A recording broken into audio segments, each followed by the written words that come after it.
Good morning, ladies and gentlemen. This morning, the Ministry of Education, Youth and Information will be providing the nation with an update on the placement for our students who will be moving into the secondary system come September 2020. With us this morning, we have the Honorable Carl Samudo, our Minister of Education, Youth and Information, Dr. Casson Troop, our Acting Chief Education Officer, Mrs. Terrian Thomas Gale, our Deputy Chief Education Officer for Assessment, Dr. Tamika Benjamin, our National Mathematics Coordinator.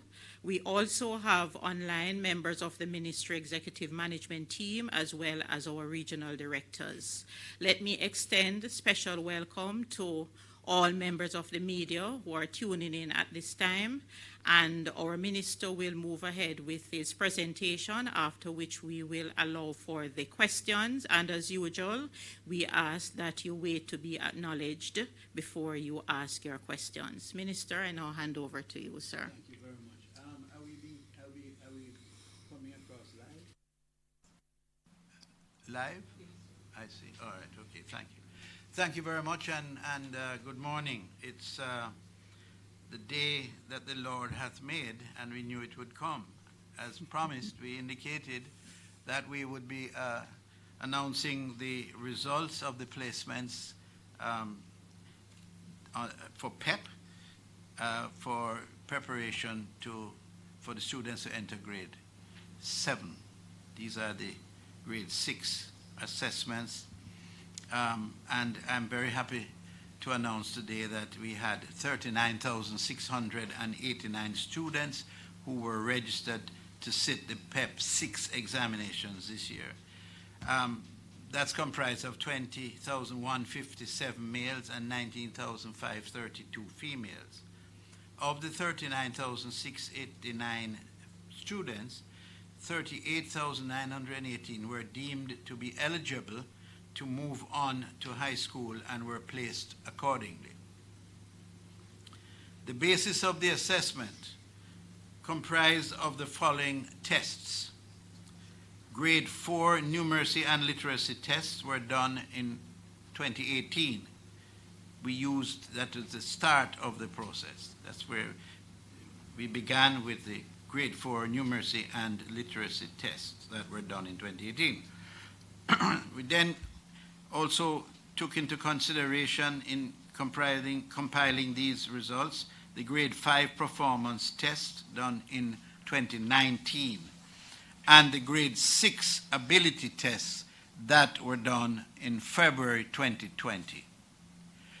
100% of the students were placed in high schools. 16% of students were placed in secondary level schools that are in close proximity to the schools that they currently attend. 80%, or 31,017 of the students were placed in one of their preferred schools.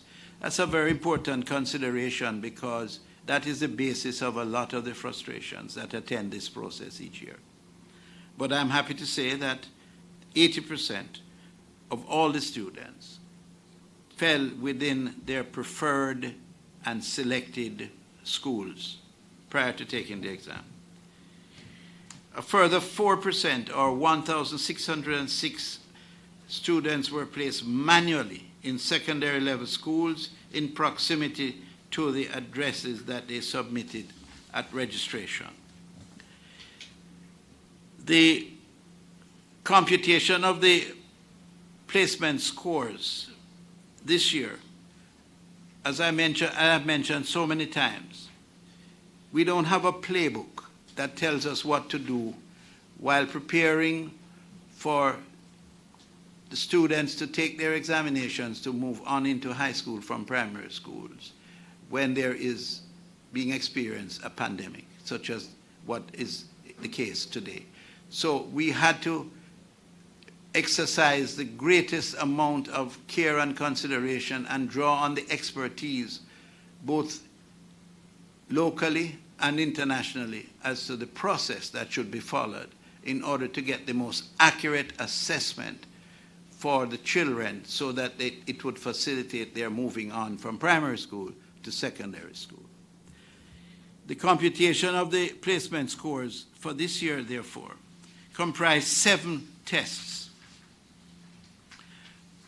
Grade 4 literacy, grade 4 numeracy, grade 5 PEP performance task, mathematics, grade 5 PEP performance task in science, grade 5 PEP performance task in social studies, grade 5 PEP performance task in language arts, and grade 6 abilities test. I'll come back to the abilities test that was done for grade 6 earlier in the year before we experienced the pandemic. It is very important to understand that the basis on which grades were prepared was not just some hairy-fairy assessment by a teacher or a group of teachers. It was actually based on empirical data achieved from grade 4 going up to where we are today with those students.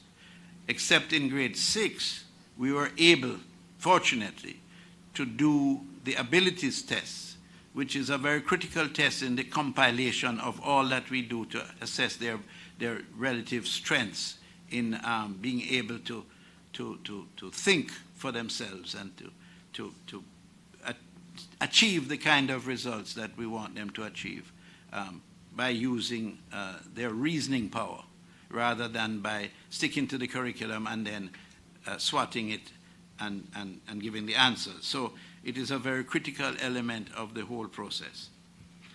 Similar to the grade 6 achievement test, the primary exit profile uses the total placement scores for ranking and placing students based on a weighted formula of standardized test scores.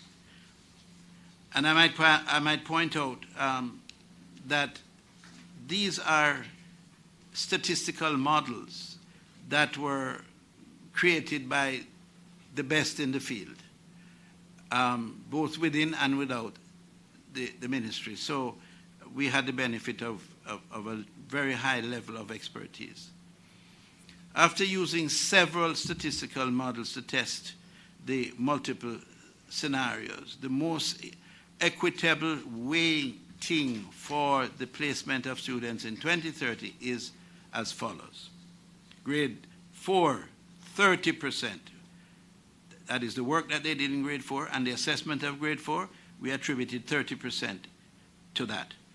Grade 5, we attributed 20% to that. And grade 6, 50%. And of course, grade 6, I must remind you, was based on the abilities test, which is arguably one of the finest indications as to the child's ability to cope with a higher level of learning. In reporting students' achievement to the National Standards Curriculum at grade 5, the following 4 categories are used for all 4 subjects. These are the categories into which the students fall based on their performance.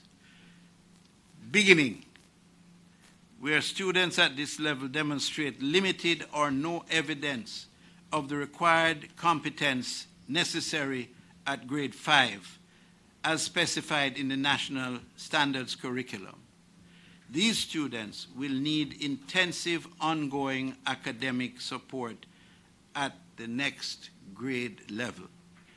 These are the students who will be assisted, particularly through the use of coaches, guidance counselors, and so on.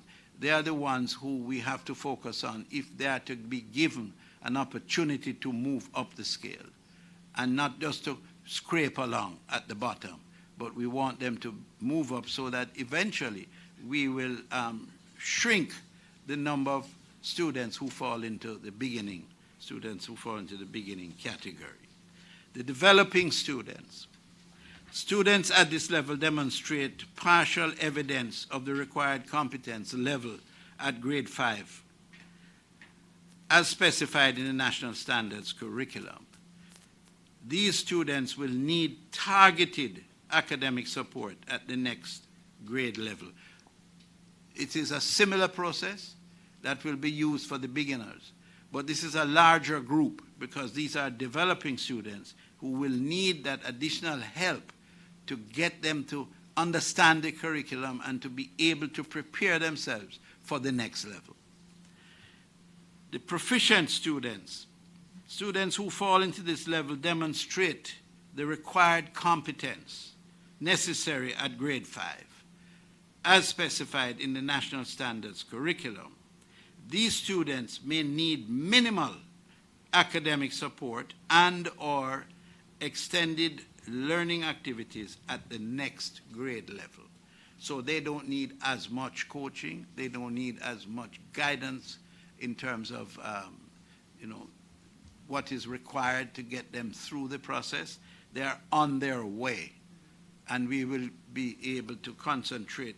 The larger this group becomes, is the more we will be given the opportunity to concentrate on those in the beginning and in developing categories. Because that's our primary objective, to get everybody up to a certain standard by the time they are assessed to go in from primary school to secondary school, which is grade 6 to grade 7. The highly proficient students at this level demonstrate an advanced level of competence necessary at grade 6, as specified in the National Standards curriculum. The results from students' performance in grade 5 in 2019 show that more than 50% of all the students are at the proficiency and highly proficient level across the social studies and languages section. More than 50% are at the proficiency and highly proficiency level. So that translates into being sufficiently accomplished to take on all the challenges going into high school. And that is a very good sign for us. We have a journey to travel, but we have achieved a level that is very satisfactory, and we'll be strengthening that as we go along with additional help and coaching and so forth. 45 to 49 of all students were proficient and highly proficient in maths and science. This is the elephant in the drawing room. This is the guy that is giving us trouble. These two, maths and sciences. And Jamaica cannot genuinely take its place in the type of performance that we are capable of taking and being a part of unless we get it right with maths and sciences. The natural ability is there.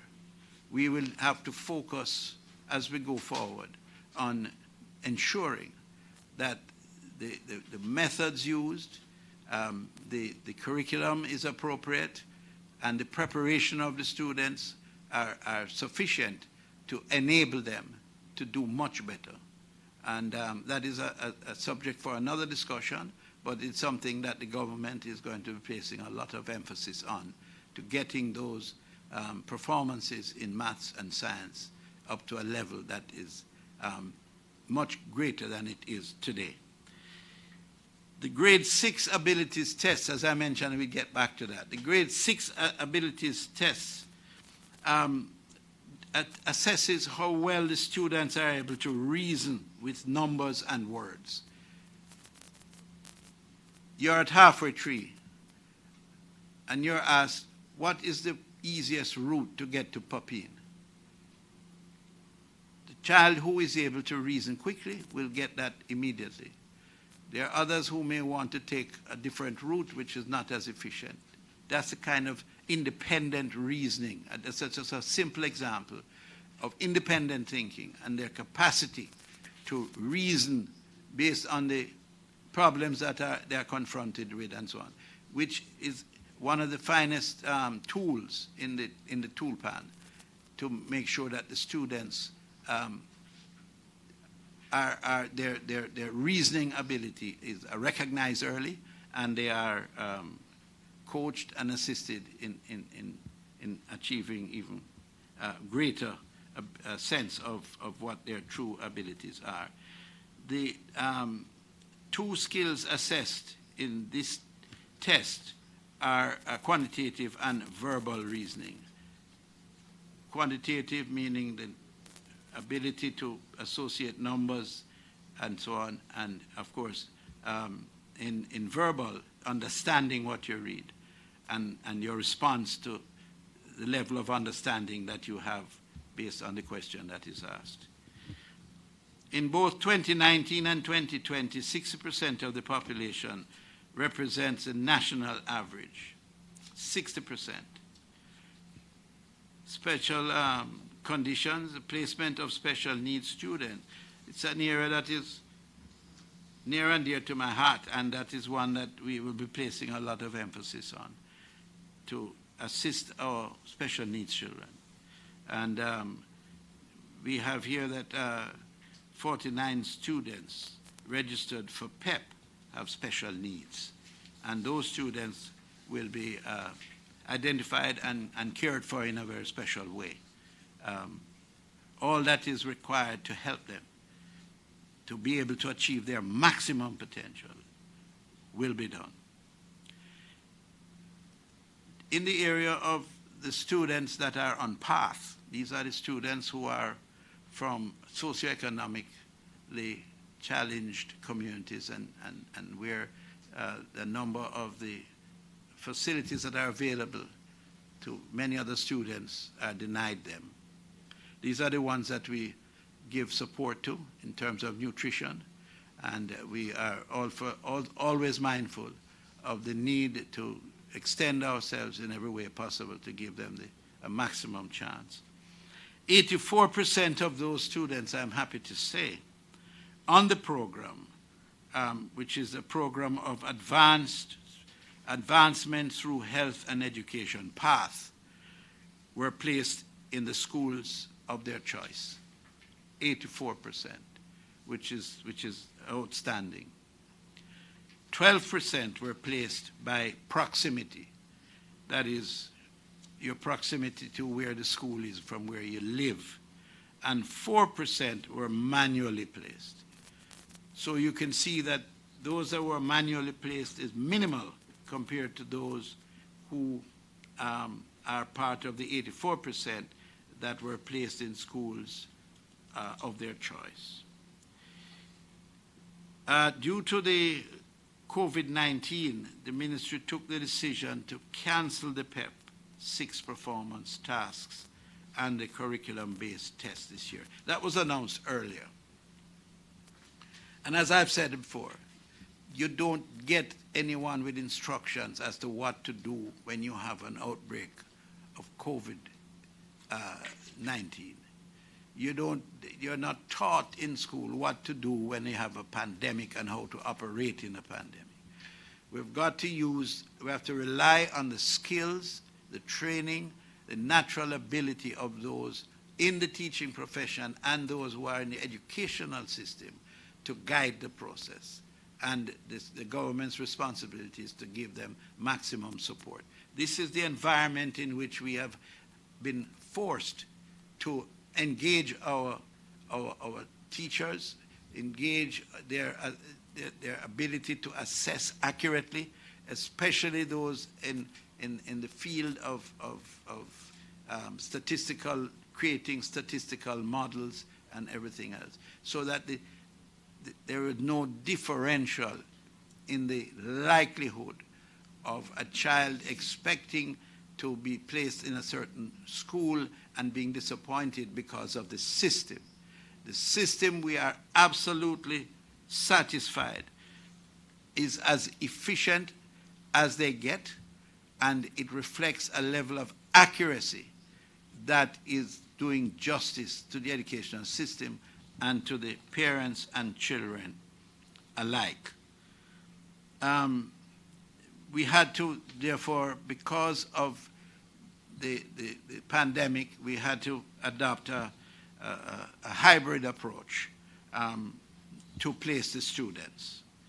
And it is always easier to be able to say you're giving a student an actual physical test, and based on the results of the test, you can determine how to place the child. In the model that we have adopted, internationally recognized and expertly executed, we are absolutely certain that the results and our placement methods reflect the best available to us at this time, and the fairest and most accurate way to really be able to place our students appropriately. It should be noted that even though the tests and components used for this year are different, the mechanism used to place students remains the same. The fundamental mechanism remains the same. We are confident that even in this unprecedented COVID-19 crisis, the grades used to place students this year are fair, they are valid, and they are reliable, reflecting a consistent distribution. If it were that we, and I want to pause here to make a very specific point, none of these professionals who assess these children either know what a child looks like or sees the name of a child in the process. There is a total disconnect between the students and the professionals. So there's zero chance of any form of collaboration or contamination. Zero. It's totally done scientifically, objectively, and with an exercise of maximum professionalism. I just want to be everyone to be assured of that. As we adhere to this physical distancing guideline, the ministry is guided by the opinions and the suggestions of the Ministry of Health, with whom we have been collaborating extensively. A deliberate attempt was made to reduce the number of spaces allocated in our public school system. The ministry, through a memorandum of understanding, has engaged the services of 25 private high schools in accommodating grade 7 students for September 2020. So we would have heard the expressions of concern by private schools for their ability to finance their operations, because there have been a reduction in those who have been able to afford the fees and all the facilities that go into building the reputation and support base of the schools. So we had undertaken to collaborate with private schools, and in so doing, as I mentioned, we have engaged 25 such schools, and these schools will be accommodating our grade 7 coming out of this exercise, those grade 7 students. 525 students, 1%, were placed in private schools this year. 38,393, or 99%, were placed in public schools. That is the construct of the distribution of our students. 1% private schools and 99% public schools. So just to get that clear. These special needs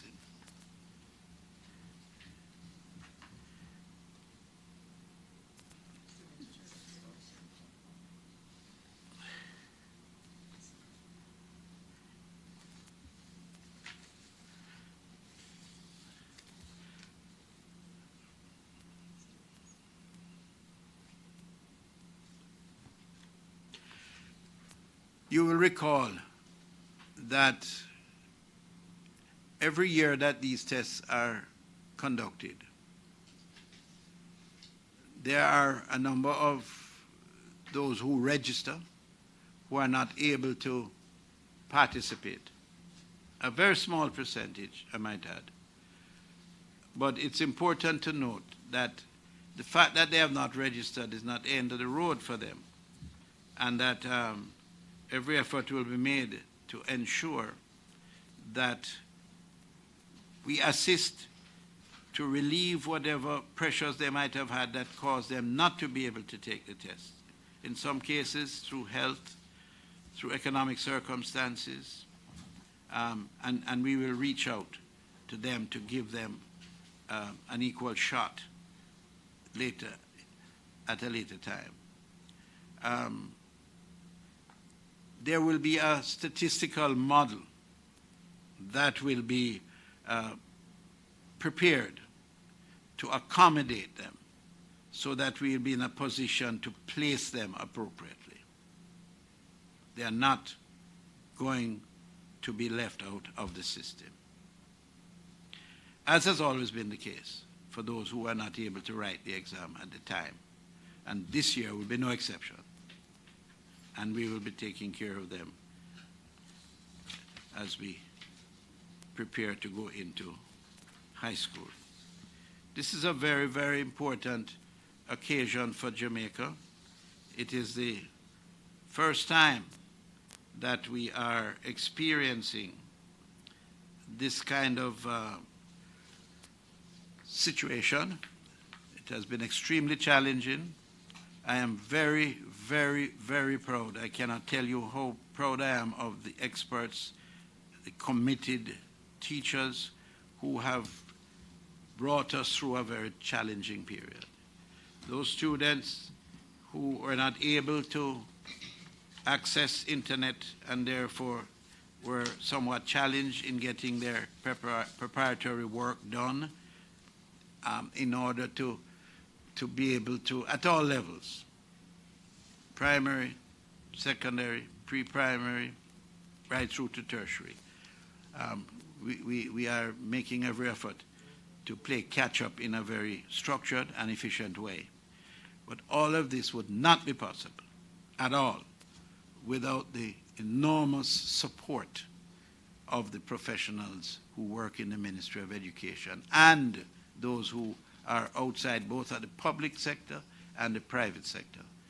The private sector have come in to help us immensely in preparing the classrooms that will have to be restructured, modified for the social distancing, and the provision of new equipment, and all that will go into making it not appear as if we have lost a lot in the process of preparing our children for school. I want to make it absolutely clear that the children who have missed a number of hours because of not being able to be in face-to-face engagement in the schools,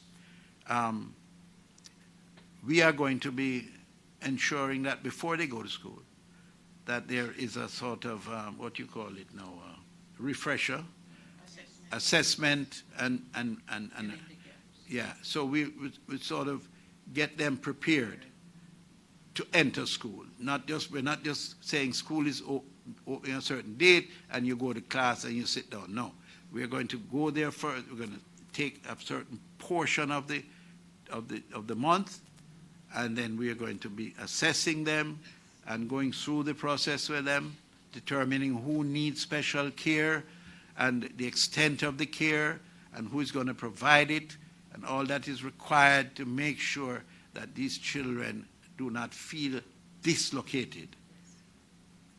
Because nothing could be worse than to get a sense that your whole upward mobility, your whole the process by which you engage and you're accustomed to learning has been so compromised that you're lost, you feel misplaced. No, our primary objective is to ensure that a degree of comfort, and I can't reassure the parents more that we will do everything in our power to make sure that every single child from every single part of Jamaica, from every single social background, economic background, gets a fair chance to maximize their true potential. Nothing less will do. And I know that I have the support of the permanent secretary and our top, there are so many here today, but these are brilliant persons on whom the ministry relies and ultimately Jamaica relies in preparing the most important asset that we have in the country, our children. Thank you, ladies. Thank you for all your work. And I look forward to going into a challenging year. But I'm confident that with your help and continued support, we're going to make it just fine. So, thank you very much, Minister. And before I am finally through, okay, sorry, sir. I want to indicate that at the end of what I say here today, at the end of this press conference, unlike what you probably have heard before, that you had to go online, and some of the folks even made contact with me to say that they were not able to get online, and we kept saying that it would be sometime at 4 o'clock and all this. Well, that's not the case. As soon as we're finished here, you'll be able to go online and get the results for the school. Well, the schools and then the parents will be able to get it. No, you don't have to wait until 4 o'clock. So what is the website? Are you going to give them? Yes, sir. Yes, sir. So, Minister, if you will allow me a few minutes, sir, just to update the nation as it relates to the administrative activities relating to the access of the results. So parents would have received a letter which indicated the approach that would be used for the registration on the online portal. And we are aware that based on the anxiety, you have been having a lot of difficulty in registering. I am, however, happy to say that about an hour ago when we checked, we had 74% of our parents already registered. So we just have another 26 or so percent to be registered, and registration is taking place as we speak. Now, we are asking those parents who are trying to get on just to be a little patient. You must put in an active email address. You can't create an email address and utilize that email address at the same time. You must put in an active email address. However, you do not need to use an email address. You can use a telephone number. And once all the digits are there, you will be provided with your activation code by text messaging, which perhaps is a little simpler. Just to say that the portal is only available for our 39,000 plus parents. So, and that's one parent per child. So if you are the cousin or the aunt or the uncle, and you're trying to get your relatives' results, it's not going to be possible because the system will not recognize your details. So the site is pre-prepared with the details of our children who were registered, and those are the authorized persons who will be able to access. Now, just to note that today is a unique day, Minister, because in prior years, all our children would be at school this morning, and their teachers would have gathered them and prepared them for the results. They are now at home. And so that is why we took the decision to allow for parents to be able to access with ease. However, we have decided also to ensure that the results go to the schools first. So the schools will obtain the results, and following the schools obtaining the results, then the results will become available to the parents. We have selected this approach because we also know that not all parents will be able to access the results based on the internet penetration of the country. And so those who are not able to access the results online, you will now be able to call into your schools, or your teachers will be able to call you and to provide you with the results almost immediately. Our regional offices are also fully set up and on standby, ready to provide the information that you require and also to print the reports. Just to also say, because of the anxiety today, the traffic on the website is going to be very, very high. And so we ask again that you exercise a little patience. If you are not getting your activation code as it is requested, just exercise a little patience, and also ensure that you place the correct number of digits in your telephone number and an email address that is already activated.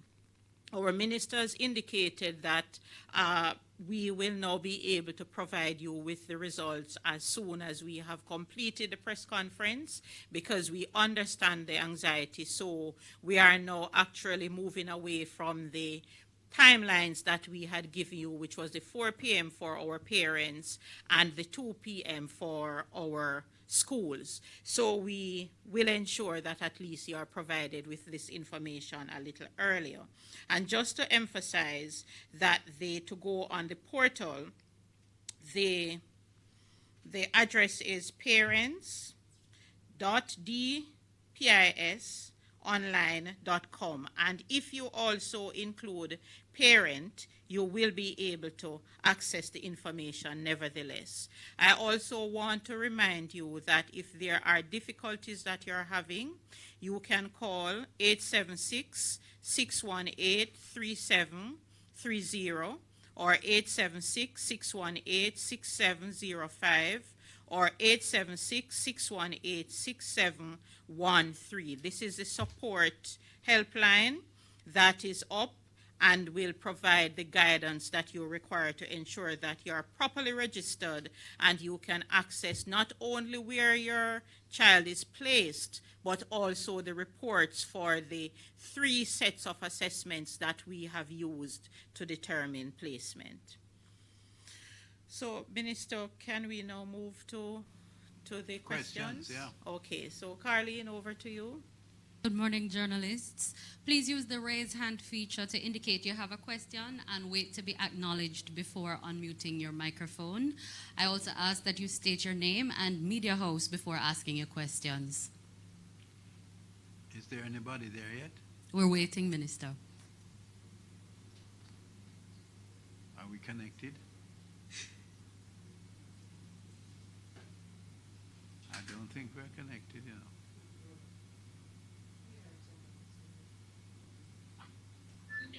Good morning, Minister. Siobhan Campbell, Nationwide News. My question is quite simple, actually.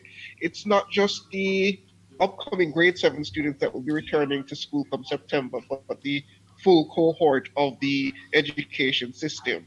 I understand the ministry has been working on a plan to ensure that there's suitable space, even with social distancing in place, to ensure that this cohort can be properly accommodated. I would just like an update as to where that stands now. Thanks very much for that question, Sharon. The fact of the matter is that the final details have not been worked out completely yet. We're going to spend the next few weeks making sure that we fine-tune the arrangements to accommodate this social distancing. The fact is that, as you know, it is going to place a lot of pressure on our existing facilities, and this is one of the reasons why we have reached out to the independent schools that themselves have space that can accommodate a number of the students, so that they'll be in an environment that is similar to what they're accustomed to. In the case where, in the event that we are unable to satisfy 100% of our requirements, then alternate arrangements will have to be made, but we are seeking to do that through the assistance of public buildings, such as, for instance, other organizations like the church, social organizations that have accommodation that can be easily converted and facilitate classes to be held in there within proximity. I mean, it is done to scale, and we wouldn't be making the students leave the vicinity that they're accustomed to and where they live to go distances to go to school, but we are that is what is taking the time, just to be able to make sure that these distances are properly assessed, and the demand that will be placed on each school is properly assessed, and the extent to which we can utilize these other facilities. All right, we have another question from Kimon Thompson. Good morning. Morning, Kimon. Can you help me understand how the information from the assessment period in September will be used? Is it that the data from it will be used to inform the report cards for the summer term? Will it be used to determine if children are to repeat grades? How exactly will that information be used? Well, who is going to take that? Dr. Thank you so much, Kimon. As it relates to September, our students will be assessed upon their return to school, and that information will be used to design the intervention and the learning plans for them for that period. We are not preoccupied at this time with producing a report card. We would have instructed our schools already to use the data available from the last semester to produce a report card. We do not want our students to be subjected to any unfortunate situation at this time, and so our schools would have had data from their last assessment to produce a report card.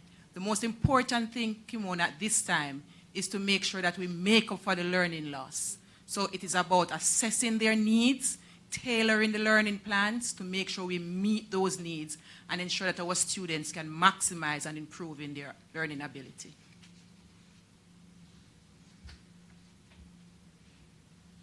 Is that okay, Kimon? She gone. Do we have any more questions? Sorry, just one quick thing. So just to be clear, no kids will be pushed back. No kids will be made to repeat as a result of what we've experienced. Well, Kimon, that is a conversation that will have to take place at the school level with our parents and our students. Our parents and our principals and, of course, our subject leads will look at our students' performance from last semester. We'll look at the assessment data, and then they will make a clinical decision in the best interest of the students. There are times, Kimon, when the parent will request a repeat, and of course in conversation and discussion with the children, because they are also important in the situation. We do not want to put our students in any situation that is going to make them feel less than or to erode their self-efficacy. So it's a conversation that we will have with our parents and our students, of course informed by the data, the performance data, and the clinical plan of intervention. All of that will pull together to decide the best intervention for that child.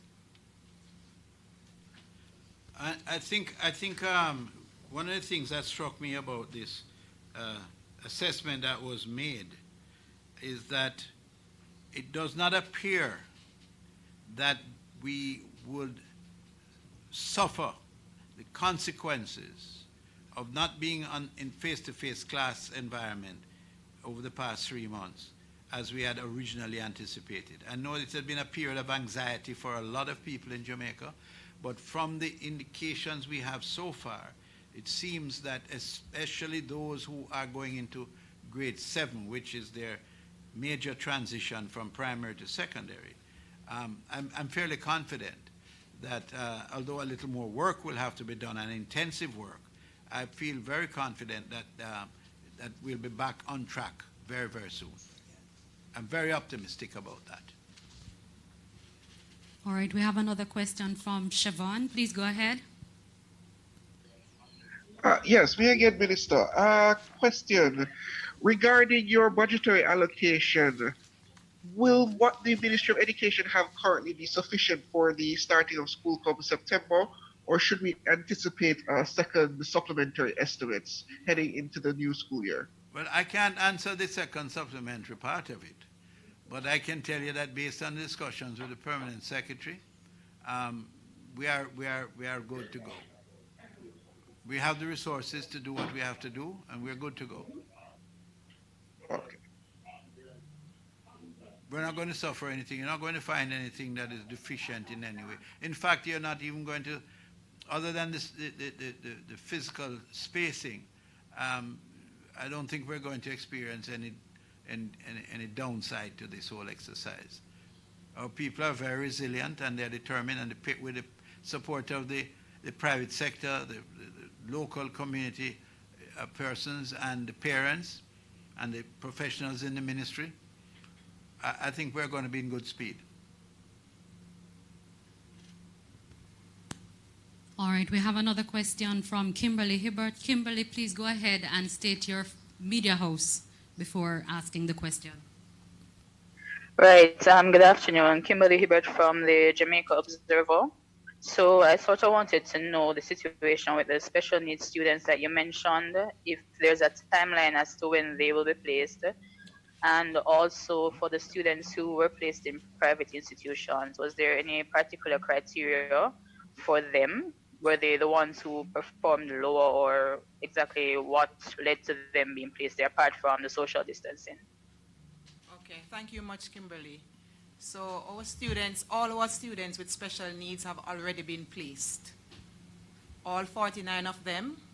As per usual, we would have pulled their data specially, would have looked at their performance, looked at their choices, and if they have earned their spaces, we would have awarded them such, especially in light of the facilities that are available to treat with their needs. So we have different categories of needs. Some of our students may be physically challenged, intellectually challenged. We might have here in our visual impairments. All of those conditions would have been considered as we would have optimized their placement in discussion with our special needs unit. As it relates to our private high schools are in proximity to our sending schools, which is our primary schools. And so we would have used those schools in our proximity listing. So students may not have selected those schools as their choice, but remember we have three methods of placement. We have the preferred schools, we have the proximity, and we have the manual.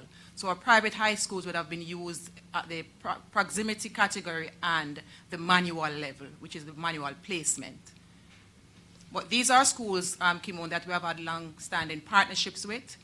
They would have been performing very well. They would have been assisted by us over the years. We would have done our due diligence. And so we are satisfied that the spaces will be maximized by our students.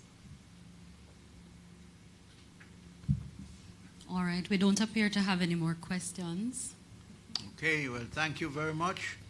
And I hope we move forward with a sense of optimism, positive, and ready to achieve. Thank you. Thank you to Minister. Okay. Thank you to members of the media and team. Mr. Steer and Cheryl, Very good. thank you. And JIS, Mr. McCullough. Thank you. Here, if it were a little